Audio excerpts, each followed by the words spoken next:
ഈശ്വമിശിഹായിക്ക് സ്തുതിയായിരിക്കട്ടെ. ആമോസ് പ്രവചനം 3-ാം അധ്യായം 7-ാം വചനം. കർത്താവ് തൻ്റെ പ്രവാചകന്മാരായ ദാസന്മാർക്ക് വെളിപ്പെടുത്തി കൊടുക്കാതെ അവിടുന്ന് ഒരു കാര്യവും ചെയ്യുന്നില്ല.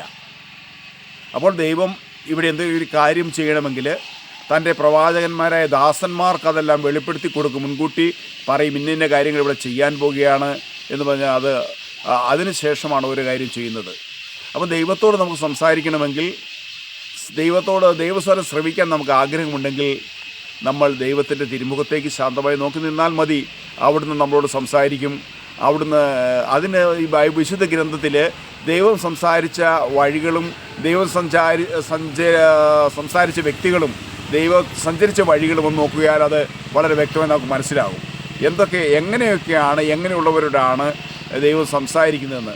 അതിന് വളരെ വ്യക്തമായി നമുക്ക് മനസ്സിലാക്കാവുന്ന, വളരെ സിമ്പിളായിട്ട് നമുക്ക് അനുകരിക്കാൻ കഴിയാവുന്ന ഒരു വചനഭാഗം ഞാനൊന്ന് വായിക്കാം.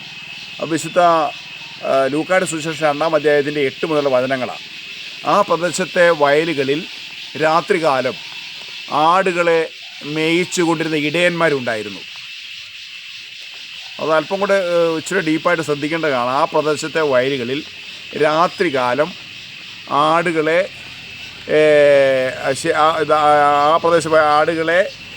സംരക്ഷിച്ചുകൊണ്ടിരുന്ന ഇടയന്മാരുണ്ടായിരുന്നു.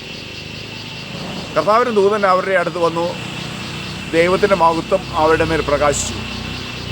ദൂതൻ അവരോട് പറഞ്ഞു, ഇതാ സകല ജനത്തിനു വേണ്ടിയിട്ട് വലിയ സന്തോഷവാർത്ത ഞങ്ങളെ അറിയിക്കുന്നു. നിങ്ങൾക്കായി കർത്താവായ യേശു ഇന്ന് ജനിച്ചിരിക്കുന്നു.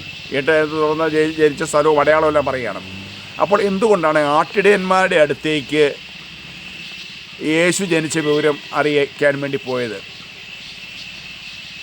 ലോകത്തിലെ ഏറ്റവും കുറഞ്ഞ ശമ്പളം വാങ്ങിക്കുന്ന ആട്ടിടയന്മാരാണ് അവർ. ഓർക്കണം, രാത്രി കാലങ്ങളിൽ ഏതെങ്കിലും വിധ കാട്ടുമൃഗങ്ങളോ കള്ളനോ മറ്റേതെങ്കിലും ശല്യത്തിൽ നിന്നോ അക്രമത്തിൽ നിന്നും ഈ ആടുകളെ രക്ഷിക്കാൻ വേണ്ടി അവർ ജീവൻ വരെയും ത്യജിക്കാൻ തയ്യാറായി നിൽക്കുകയാണ്. ഈ എല്ലാ ആട്ടിനും ആടിൻ്റെ ഒരു ഗന്ധമുണ്ട് എന്ന് പറഞ്ഞാൽ തൻ്റെ ജീവിതം, ശുശ്രൂഷ, താനായിരിക്കുന്ന മേഖല ഇത്രയും വിജിലൻ്റായി.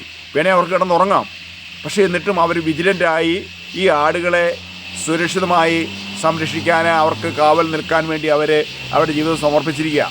ഒരിടത്തും അറിയപ്പെടണമെന്ന് അവർക്ക് ആഗ്രഹമില്ല.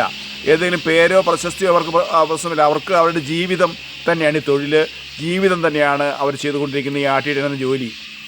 അപ്പോൾ അവരുടെ ജീവിതത്തിൽ അവരുടെ സമ്പൂർണ്ണമായ സമർപ്പണം. നമ്മളാണെങ്കിലും ഏതെങ്കിലും ഒരു കാര്യത്തിൽ ഇതുപോലെ നമ്മളെ തന്നെ സമർപ്പിച്ചാൽ തീർച്ചയായും നമ്മളോട് ദൈവം സംസാരിക്കും. നമുക്കും ദൈവം ഇതുപോലെ വഴി കാണിച്ചു തരുമെന്നുള്ള കാര്യത്തിൽ യാതൊരു സംശയമില്ല.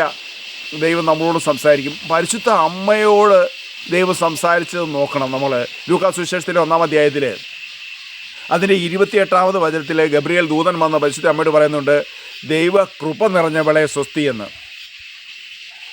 ഒരു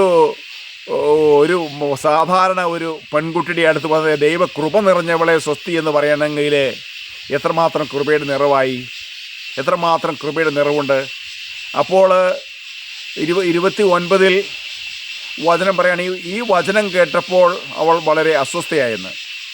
എന്താണിതെന്നും അറിയുന്നത് ശരിക്കും മനസ്സിലായില്ല.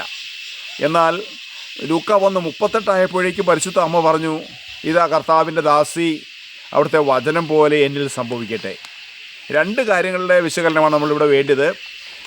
ലൂക്ക 1:29 പരിശുദ്ധ അമ്മ പറഞ്ഞു, ഈ വചനം കേട്ടപ്പോൾ അസ്വസ്ഥയുണ്ടായി. അസ്വസ്ഥയുടെ കാരണം എന്താണെന്ന് ശരിക്കും യെശയ്യാ 66:2 പറയുന്നുണ്ട്. ആത്മാവിൽ എളിമയും അനുതാപം ഉണ്ടാകുകയും എൻ്റെ വചനം കേൾക്കുമ്പോൾ വിറയ്ക്കുകയും ചെയ്യുന്നവരെയാണ് ഞാൻ കടാക്ഷിക്കുക എന്ന് പറഞ്ഞാൽ, എളിമയും അനുതാപവും പാപത്തോട് വിട പറയുകയും വചനത്തോട് അത്യധികമായ ദാഹമുള്ള വ്യക്തിയോട് ദൈവം സംസാരിക്കും. അത് ദൈവത്തിൻ്റെ മെത്തേഡാണ്, അത് ദൈവത്തിൻ്റെ രീതിയാണ്. വചനത്തെ പ്രണയിക്കണം, അഗാധമായ എളിമ വേണം. വചനത്തെ പ്രണയിക്കുകയും അഗാധമായ എളിമയുണ്ടെങ്കിൽ ദൈവം നമ്മളോട് സംസാരിക്കും. എന്നിട്ട് ആത്മാവിൽ എളിമ അനുതാപം ഉണ്ടാകുകയും ദൈവത്തിൻ്റെ വചനം കേൾക്കുമ്പോൾ വിറയ്ക്കുകയും ചെയ്യുന്നവരാണ് കടാക്ഷിക്കുന്നത്. അതുപോലെ എവിടെയൊക്കെ ദൈവം സംസാരിച്ചിട്ടുണ്ടോ ഈ വിശുദ്ധ ഗ്രന്ഥത്തിൽ ഉടനീളം ദൈവം വചനത്തിലൂടെ സംസാരിക്കുന്നു. ദൈവം മനുഷ്യരോട് മുൻകൂട്ടി കാര്യങ്ങൾ പറയുന്നു. ദൈവം നമ്മുടെ അവിടുത്തെ സ്വരം ശ്രവിക്കാൻ നമ്മളെ വിളിക്കുന്നു. പക്ഷെ നമുക്ക് വേണ്ടി ഒരേ ഒരു ഗുണമെന്ന് പറയുന്നത് ഏറ്റവും അങ്ങേയറ്റം എളിമയും അനുതാപവും. എളിമ എന്ന പുണ്യം. ഇതൊരു നമുക്കൊക്കെ ഞാൻ ഏതോ ഒരു വീഡിയോ സൂചിപ്പിച്ച പോലെ നമുക്കൊക്കെ എളിമ അഭിനയിക്കാൻ പറ്റും. എന്ന എളിമ എന്ന പുണ്യത്തിൽ വളർന്നാൽ സമ്പൂർണ്ണമായും ദൈവത്തിൻ്റേതായി നമ്മളെ ഒന്ന് വിട്ടുകൊടുത്താൽ നമ്മുടെ ഏത് വിഷയങ്ങളും, സങ്കടങ്ങളും, രോഗങ്ങളും, നമ്മൾ ഭാരപ്പെടുന്ന സകല വിഷയങ്ങളും, നമ്മുടെ ആനന്ദങ്ങളും ദൈവത്തിനൊന്ന് സമർപ്പിച്ചാൽ പിന്നെ ദൈവമാണ് നമ്മുടെ കാര്യങ്ങൾ ഏറ്റെടുക്കുന്നത്. ദൈവം അപ്പം നമ്മൾ സംസാരിക്കുന്നത്. ആ ദൈവത്തിൻ്റെ സ്വരം കേൾക്കാൻ നമ്മൾ തന്നെ നമ്മളെ ഒന്ന് ഒരുക്കണം. സാമുവേലിൻ്റെ എന്നെ തിരഞ്ഞെടുക്കുന്നത് പറയുന്നുണ്ട്. സാവൂളിനെ തിരഞ്ഞെടുക്കുന്നത് ശരിക്കും ദൈവത്തിൻ്റെ ഇതുപോലെ ഒരു വിളിയോട് പോസിറ്റീവായിട്ട് പ്രതികരിച്ചുകൊണ്ടാണ്. വീണ്ടും യെശയ്യാ പ്രവചനം 6-ാം അധ്യായത്തിൽ യെശയ്യായെ വിളിക്കുന്നുണ്ട്.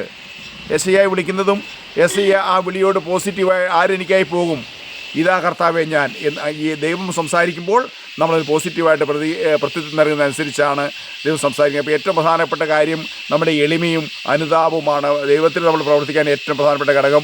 അതുകൊണ്ട് നമുക്കും എളിമയോടെ അനുതാപത്തോടെ ദൈവത്തിൻ്റെ സ്വരം ശ്രവിക്കാൻ നമുക്കും പരിശ്രമിക്കാം. ആമേൻ. ഹല്ലേലൂയ.